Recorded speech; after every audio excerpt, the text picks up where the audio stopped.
Hello, good morning. तर घरी बसून कंटाळा आला होता, तर विचार केला की थोडासा फिरून यावं. आणि प्लॅन तर आमचा झालाय. आम्ही निघालो आहोत तुळापूरला. तुळापूर आमच्या घरापासून सुमारे 16 किलोमीटर आहे. दुपारचे वाजले 12 आणि आम्ही 3 मिनिटात पोहोचणार आहोत. आणि सकाळपासून आम्ही काहीच खाल्लं नाहीये, त्यामुळे थोडस पोटपूजा करायला हवी. त्यासाठी आम्ही कुठेतरी नाश्ता करू. आता थांबून हिराला बघताय तुम्ही, हिरा कशी जुजू केले. हिरा गाढ झोपली, हिराला काय टेन्शन. हॅलो, सो आता आपण आलेलो आहे सोलापूरमध्ये. सोलापूर हे माझ्या घरापासून 16 किलोमीटर, वाघोलीपासून अप्रॉक्स 10 किलोमीटर आहे. आणि दर रविवारी आम्ही ट्राय करतो सोलापूरमध्ये येऊन थोडा वेळ स्पेंड करायचा. लास्ट वीक मध्ये आलो होतो दिवाळीच्या अगोदर. त्यानंतर आता वेळ मिळाला तर आपण भेट देतो तिथे संभाजी महाराजांची समाधी आणि एक चांगलं मोठं कन्स्ट्रक्शन चालू आहे, जेणेकरून आपला मराठ्यांचा जो इतिहास आहे, बुलंद इतिहास आहे, आतापर्यंत घेऊन गेलेला आहे, तो सांगेल. तर आजूबाजूचा एरिया खूप छान आहे, नदीचा संगम आहे आणि आपण त्या गोष्टी सगळ्या कव्हर करूया. आम्ही मागवले मिसळ, कणकणीत मिसळ.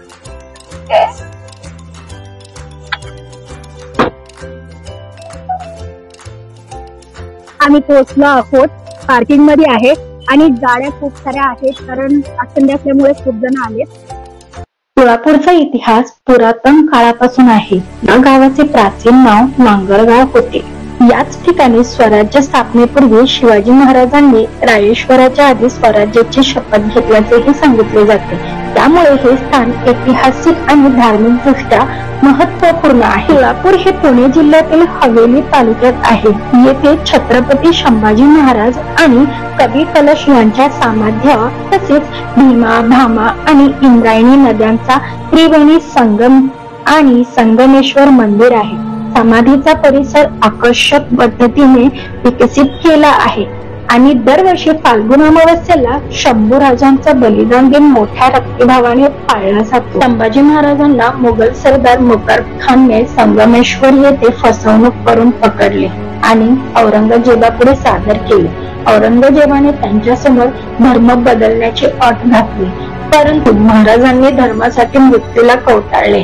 त्यानंतर तुळापूरच्या संगमावर त्यांच्या आणि कवी कलश यांच्या अमानुष छळानंतर हत्या करण्यात आली. संभाजी महाराजांना मुघल सरदार मुकर्ब खानने संगमेश्वर येथे फसवणूक करून पकडलं होतं आणि औरंगजेबापुढे सादर केलं होतं. औरंगजेबाने त्यांच्या समोर धर्म बदलण्याची अट घातली होती, परंतु महाराजांनी धर्मासाठी मृत्यूला कवटाळले होते.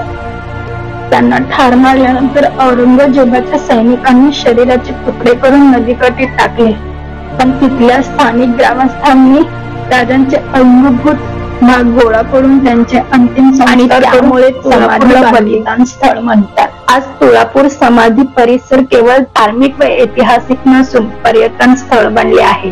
निसर्गरम्य परिसरात शंभूराजांच्या स्मृती जपणारी ही रचना मराठा सामर्थ्यांची साक्ष देणारी श्रद्धास्थळ म्हणून ओळखली जाते.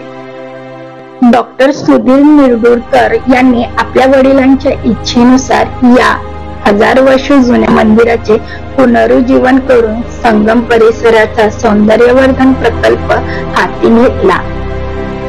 परिसराची स्वच्छता, घाट विकसित करणे आणि समाधी स्थळाभोवती कोंपण भिंती उभारणे सामील होते. संगमेश्वर मंदिराच्या जवळ नदीघाट बांधून बोटिंग सुविधा सुरू करण्यात आली, ज्यामुळे पर्यटक आणि भक्त या ठिकाणी मोठ्या संख्येने आकर्षित होतात.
माझा फर्स्ट ट्रॅव्हलिंग ब्लॉग आहे. आवडल्यास लाईक करा, शेअर करा आणि सबस्क्राईब करा.